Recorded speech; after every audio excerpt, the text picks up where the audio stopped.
से कोटिशय नमोस्तु नमोस्तु नमोस्तु गुरुदेव। प्रथम जिज्ञासा के लिए मैं आमंत्रित करता हूँ गुरुदेव के अनन्य भक्त गुरु चरणों में समर्पित प्रबंधकारिणी कमेटी सांगानेर अध्यक्ष माननीय महावीर प्रसाद जी बस साहब, सभी लोग आए हैं।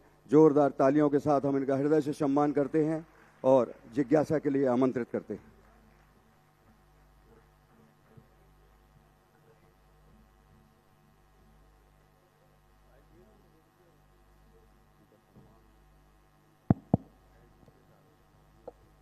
परम पूज्य निर्यापक श्रवण मुनि पुंगव 108 सुधासागर जी महाराज के चरणों में प्रबंध कारिणी कमेटी का कोटि से नमोस्तु नमोस्तु नमोस्तु एवं सुलभ श्री जी के चरणों में इच्छा पूज्य गुरुदेव असीम कालीन भक्तामर विधान पूजन का आजीवन सांगानेर बाबा के यहाँ चालू करने का आशीर्वाद लिया था।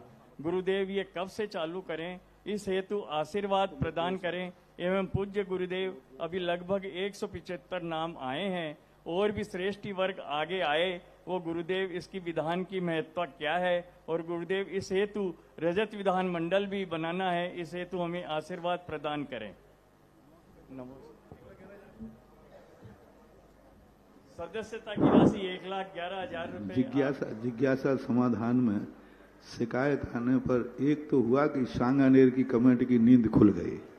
अभी 2 दिन पहले ही ये बात आई थी, तो हमने कहा था भाई यहाँ करने की अपेक्षा कमेटी से कहो, क्योंकि सांगानेर मंदिर एक भारतवर्ष से क्या अंतर्राष्ट्रीय भक्तों की श्रद्धा का केंद्र बन गया है। वो सारे तीर्थों पर कार्य करते हैं भक्तांबर, लेकिन सांगानेर के अंदर काम करने में, सांगानेर के अंदर दान देने में लोगों को बहुत सुकून मिल रहा है। वहां भक्तांबर करने में लोगों को सुकून मिल रहा है। वहां अभिषेक करने में, शांति धारा करने में उनको बहुत सुकून मिलता है। तो कमेटियों से मेरा कहना रहता है कि जहां भक्तों की विशेष श्रद्धा होती है वहां भक्तों की श्रद्धा का सम्मान करना चाहिए। सांगानेर के अंदर साल भर में एक बार भक्तांबर पाठ का लोगों ने बहुत मांग की थी कि सारे तीर्थ क्षेत्रों पे हम भक्तांबर करते हैं, लेकिन सांगानेर में साल भर में एक बार मैं भक्तों से कहना चाहूंगा जो सांगानेर की श्रद्धा है, मां दर्शन करने साल भर में एक बार पूरे परिवार के साथ सांगानेर जाकर आदिनाथ भक्तांबर पाठ करो। सांगानेर कितना रहस्यमयी है, कितना एनर्जीफुल है, ये तो तुमने देखा। जिस राजस्थान में मैं रुकने वाला नहीं था, मैंने जिंदगी में पहली बार पूज्य गुरुदेव से कहा था, महाराज जी मुझे जल्दी आज्ञा दो राजस्थान से लौटने की, हम मार्च बदलों का इंतजार कर रहे हैं, हम तुरंत लौट पड़ेंगे। लेकिन इतना ज्यादा हम वहां रुकना ही नहीं चाहते। मां सांगानेर की मूर्ति है जिसने राजस्थान में मुझे रोक दिया। उसका एक आकर्षण ऐसा बना, मैं कई बार बता चुका हूं, इसलिए वो एक आकर्षण की मूर्ति, एक अतिशयकारी मूर्ति है। उसके प्रति तो सारे भारत के लोगों से मेरा कहना है, जयपुर बाजू में है, साल भर में एक भक्तांबर पाठ सांगानेर के दरबार में जरूर करना है। पूजा का पुण्य अलग है, विधान का पुण्य अलग है। पूजा के में पुण्य वो बनता है, रोजमर्रे का खर्चा चलता है, और विधान में वो पुण्य बनता है जो कभी कभी तुम्हारे परिवार में बड़े बड़े महोत्सव होते हैं शादी ब्याह के, उनके लिए खर्च करने का मन बनता है। जैसे तुम साल भर में 2-4 बार तुम्हारे घरों में कार्यक्रम होते हैं, उनके करने के लिए पुण्य कहां से आएगा? उसको खर्च करने का पुण्य कहां से लाओगे?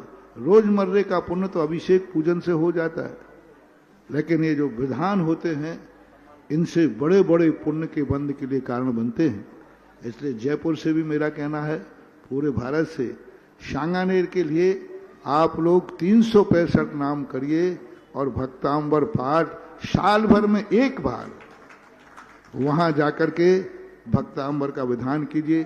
वहां भी आपको नंद्यावर्त स्थापित किया जाएगा, वहां भी मुद्रा स्थापित की जाएगी और वहां भी आपके परिवार को रहने की व्यवस्था और पूरे परिवार के साथ जाकर साल भर में एक बार जाना है। कोई तिथि वो तिथि मैं दे दूंगा, तुम नहीं समझ पाओगे तो साल भर में एक भक्तांबर। जयपुर इतना बड़ा है, जयपुर वालों को तो नियम ही करना चाहिए कि साल भर में एक भक्तांबर तो आदिनाथ बाबा के दरबार में होगा ही होगा। अब आज इन्होंने तिथि मांगी है तो बढ़िया सबसे अच्छी तिथि इस साल अक्षय तृतीया से भक्तांबर पाठ का विधान, असीमकालीन भक्तांबर। अक्षय तृतीया के कुछ दिन पहले रिद्धि सिद्धि दोनों कलश यहां मेरे पास लाएंगे, यहीं से ऑनलाइन उनको स्थापित करके फिर अक्षय तृतीया के दिन प्रातः काल से वहां पर असीमकालीन, कोई सीमा नहीं, असीमकालीन आदिनाथ भक्तांबर विधान शुरू किया जाए। अब जहां जहां ये विधान शुरू होते हैं वहां वहां मारना, ये फ्लैक्स वाला मारना मैं पसंद नहीं करता है। बड़े बाबा में तो चांदी का बनेगा महाराज। मन तो सोने का है लेकिन कोई बात नहीं, चांदी का सही, चांदी का मारना बढ़िया अच्छा बनाओ। और सांगानेर में तो पूजन करने की, अभिषेक करने की टेबल ही चांदी की है। टेबल, अभिषेक करने की टेबल चांदी की, भगवान का अभिषेक होता है उसमें भी चांदी की। वो गाजियाबाद वाले थे ना, राजीव है, राजीव जी ने, उन्होंने चांदी की दिया था। मारना भी आदिनाथ भगवान का वृषभ के ऊपर स्थापित करके, बैल जो होता है उनका चिन्ह, उस पर स्थापित करके मारना तैयार कराना चाहिए। और एक ही व्यक्ति मारना तैयार कराए, चंदा चिट्ठा से नहीं। और अक्षय तृतीया शुभ मुहूर्त, सारे भारत के लिए बहुत बड़ी खुशखबरी कि अब असीमकालीन जो कई क्षेत्रों में चल रहा है, राजस्थान के सभी क्षेत्रों में प्रायः, अब आदिनाथ सांगानेर मंदिर में भी अनादि असीमकालीन भक्तांबर विधान अक्षय तृतीया वैशाख शुद्धि तृतीया के दिन से प्रारंभ किया जाए। और इस दिन अक्षय तृतीया के दिन बहुत अच्छा दिन पड़ा है। अक्षय तृतीया वैसे ही शुभ तिथि है, उस दिन रोहिणी नक्षत्र पड़ रहा है तो और अच्छा। देखिएगा बंधुओं, महाराज के मुख से निकली कोई बात कभी खाली नहीं जाती है। जैसे ही मारने की बात आई तो हमारे सांगानेर मंदिर के अध्यक्ष प्रेमचंद जी, महावीर प्रसाद जी, श्रीमती सुशीला, अजय, निधि, अंकित, सुरभि, सहज, नवता, सिद्धि, समस्त भज परिवार सांगानेर, सुरेंद्र, नरेंद्र, महेंद्र, समस्त भज परिवार, इन्होंने रजत भक्तांबर महामंडल विधान का सुंदर 4 बैलों के साथ माला तैयार कराने की भावना भाई है। जोरदार तालियां बजाइएगा। बड़ी जल्दी ले लिया, नहीं तो 1 आध मिनट में बाहर से आने वाला था। महाराज जी पहले ही होशियार थे, उसने पर्ची पहले ही पकड़ा दी। कुमुद जैन सागर और इसके बाद